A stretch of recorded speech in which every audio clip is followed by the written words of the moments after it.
El ejemplo dice, una pelota sólida T con densidad constante delta está limitada por la esfera ρ igual a. El ejercicio consiste en usar coordenadas esféricas para calcular su volumen y su momento de inercia con respecto al eje Z.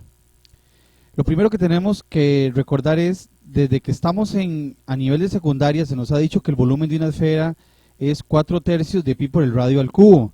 Bueno, si es una esfera de radio A, entonces el volumen va a ser igual a 4/3 de pi por a la 3. Bien, pero vamos a resolverlo con coordenadas esféricas para que en efecto se vea claramente de dónde sale esa fórmula y que en efecto ese es el volumen. Obsérvese claramente que la esfera, vamos a ver la gráfica, la esfera es de radio A y su proyección sobre el plano cartesiano, sobre el plano XY, corresponde a una circunferencia de radio A. Entonces, como la esfera es de radio A, si le empezamos a dar posibles valores a A y lo hacemos oscilar, lo que obtenemos es una familia de esferas y una familia de círculos como sus proyecciones. Bien, pero fijando el valor de A para algún posible valor positivo, entonces la esfera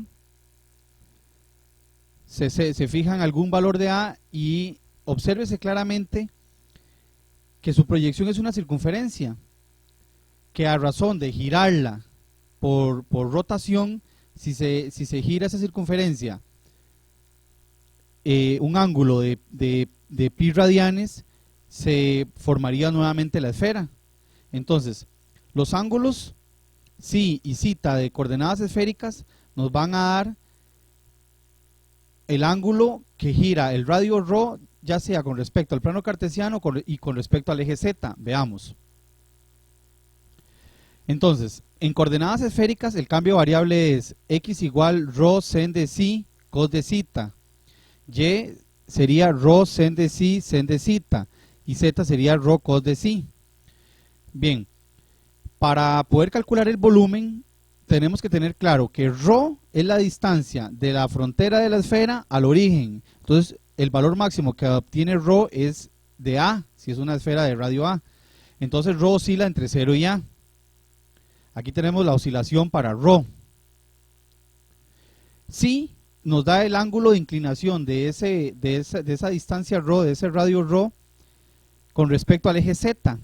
Así lo vamos a hacer oscilar de 0 a pi. No se necesita hacerlo girar de 0 a 2 pi. Si lo hacemos girar de 0 a 2 pi, entonces zeta debe girar de 0 a pi. Pero en este caso vamos a girar a zeta de 0 a 2 pi.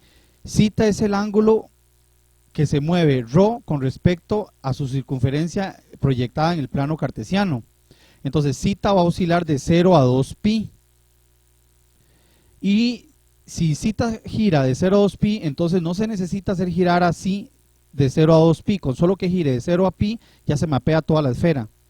Bien, resulta que en coordenadas esféricas el volumen sería sobre la integral de ρ cuadrado seno de psi. Más adelante vamos a ver que esto tiene que ver con el jacobiano. Por el momento la fórmula del volumen en coordenadas esféricas es integrando sobre ρ cuadrado seno de psi. Bueno, esta integral nos lleva al volumen y en el programa matemática ya tenemos planteada la integral y podemos calcularla más rápidamente. Obsérvese que en efecto el volumen de la esfera es 4/3 a la 3 pi. Dejamos como ejercicio al estudiante para que resuelva esta integral sin el uso del software, para que corrobore que en efecto da eso y así practica un poco de integración en coordenadas esféricas.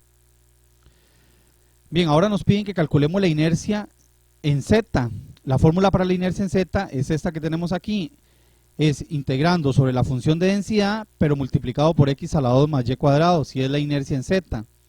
Bueno, x al cuadrado más y cuadrado, se hace el cambio de variable en coordenadas esféricas, entonces sería elevando al cuadrado y sacando factor común obtenemos ρ cuadrado por seno cuadrado de psi, y entre paréntesis, coseno cuadrado de zeta más el seno cuadrado de zeta. Eso equivale a una unidad, entonces quedaría ρ cuadrado seno cuadrado de psi, y eso se coloca en la integral de la inercia. Pero hay que multiplicarlo por la función de densidad, y la función de densidad dice que es constante y que vale delta. Integrando sobre ρ cuadrado seno de psi y con los mismos límites que en la integral del volumen, esta integral nos daría la inercia. En el programa matemática ya la tenemos planteada y la podemos calcular más rápidamente, y ahí tenemos el resultado, sería 8 quinceavos a la 5 por pi por delta.